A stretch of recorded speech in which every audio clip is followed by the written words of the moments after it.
नमस्कार। ये मेरा पहला वीडियो और इस वीडियो में आपको बताऊंगा अभी के सबसे इम्पोर्टेंट टॉपिक के बारे में, यानी कि कोरोना वायरस के बारे में। इस वीडियो में आपको कुछ डिफरेंट बातें बताऊंगा जो कि आपको टीवी न्यूज और न्यूज़पेपर में इतनी आसानी से नहीं मिलेगा।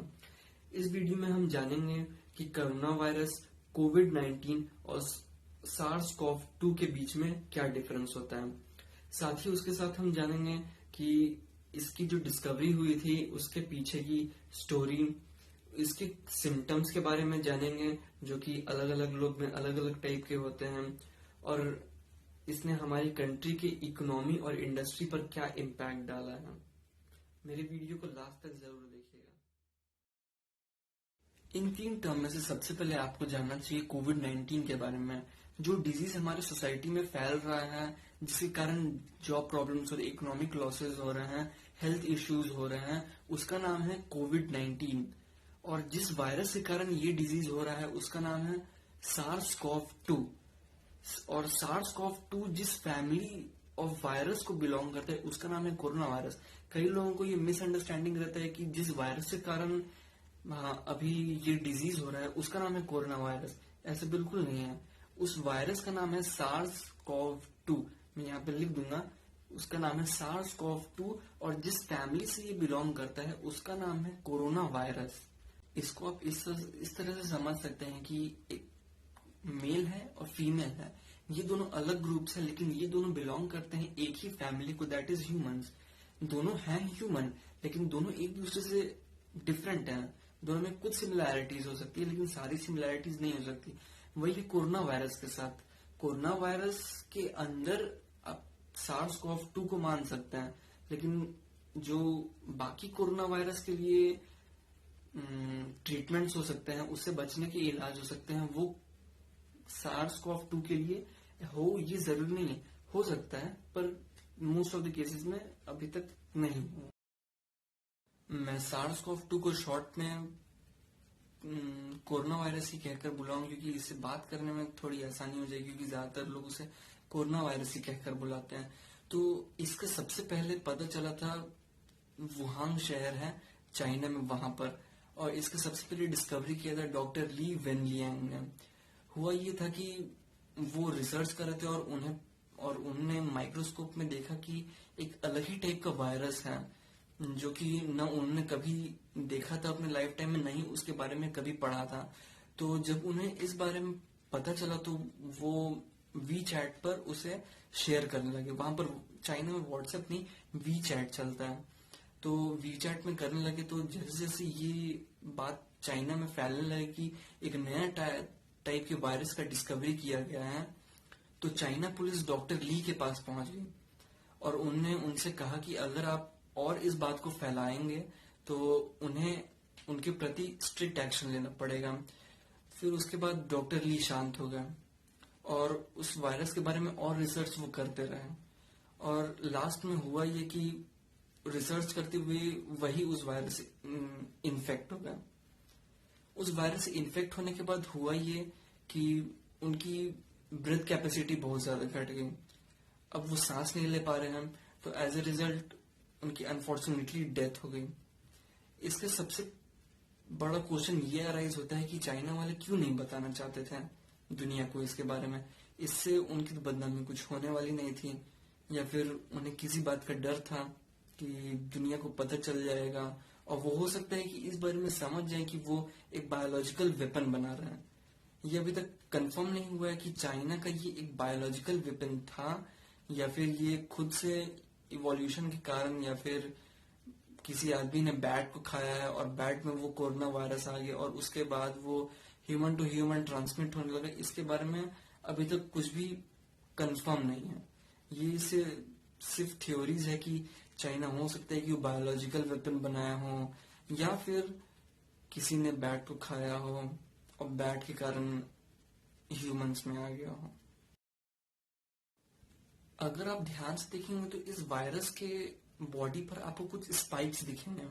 वो स्पाइक्स नॉर्मल माइक्रोस्कोप से नहीं देखा जा सकता, उसको इलेक्ट्रॉन माइक्रोस्कोप की हेल्प से देखा गया है। और वो कांटेदार उसे हम बोलते हैं प्रोटीन स्पाइक्स।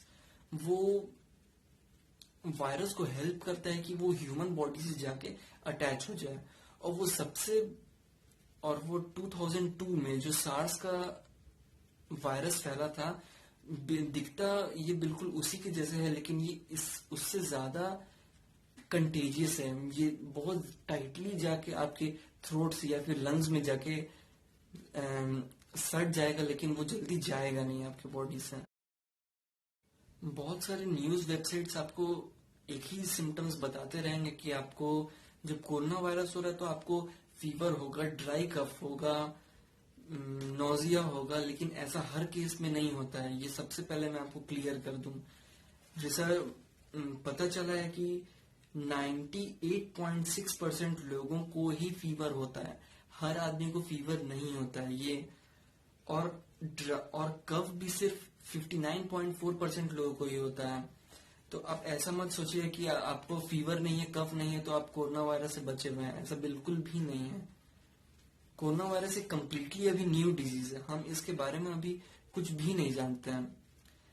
अभी इसे आए ही इसके बारे में हमें अभी 4 महीना पहले ही पता चला है।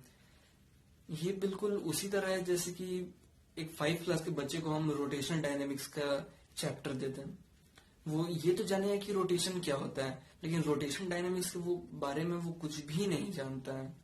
उसी तरह डॉक्टर्स ये तो जानते हैं कि वायरस इस तरह से होता है, इसको ट्रीट करने का इस तरह से तरीका होना चाहिए, लेकिन असल में अभी उसके बारे में एग्जैक्ट तरीका नहीं पता चला है। बहुत सारे ट्रायल्स चल रहे हैं, मलेरिया का दवाई चलाया जा रहा है, हाइड्रोक्सी क्लोरोक्विन मेडिसिन को भी चलाया जा रहा है।